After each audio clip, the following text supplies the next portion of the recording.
Hello, good morning, students. Please subscribe the channel, drop a like, share, and comment. Today's transcription number 436 of Sir Kailash Chandra's volume number 20 on the speed of 100 words per minute. Start. Madam, the Honorable Finance Minister, in his budget speech, has admitted that the taxes he has levied are of an exceptional character, and he himself has stated that the taxation proposals of the fifth budget of his career total the additional taxation proposals of the other four put together, and he has justified his rather heavy taxation on the ground that the defense and the development needs of the country require such a heavy burden.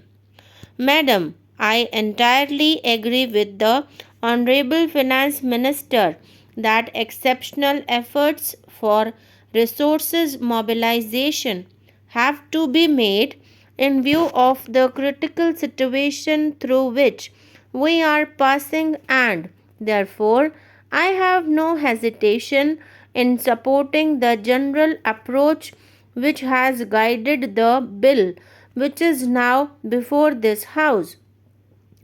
At the same time, Madam, it is necessary to examine the conditions that will be necessary in order to mobilize these resources so that ultimately it may not be in our efforts to mobilize resources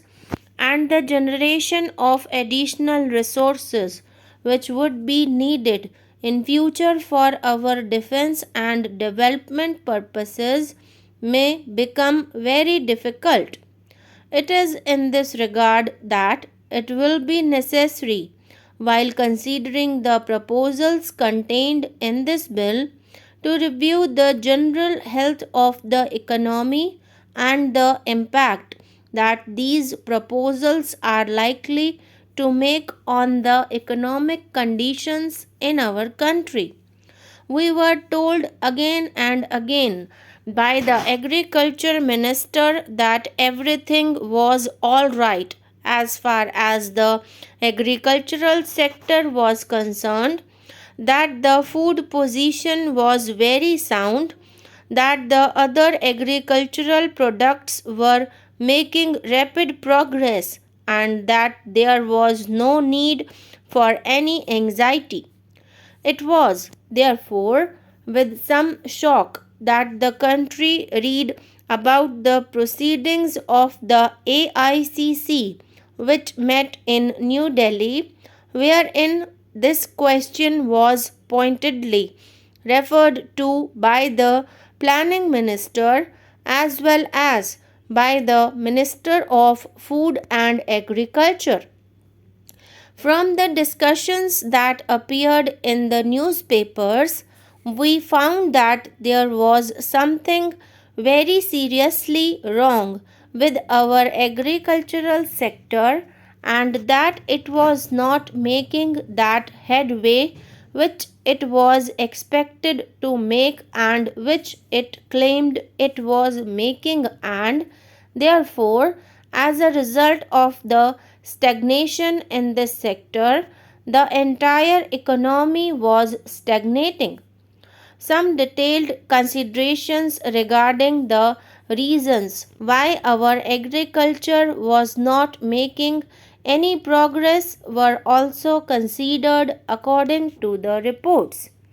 From the discussions, it becomes quite clear that the administrative machinery was not geared to the very big tasks that were ahead in the agricultural sector, and even today it has become more and more difficult to find out exactly on whom the responsibility for developing the agricultural sector is to be fixed, and who is to be held responsible in case the targets which have been prescribed for the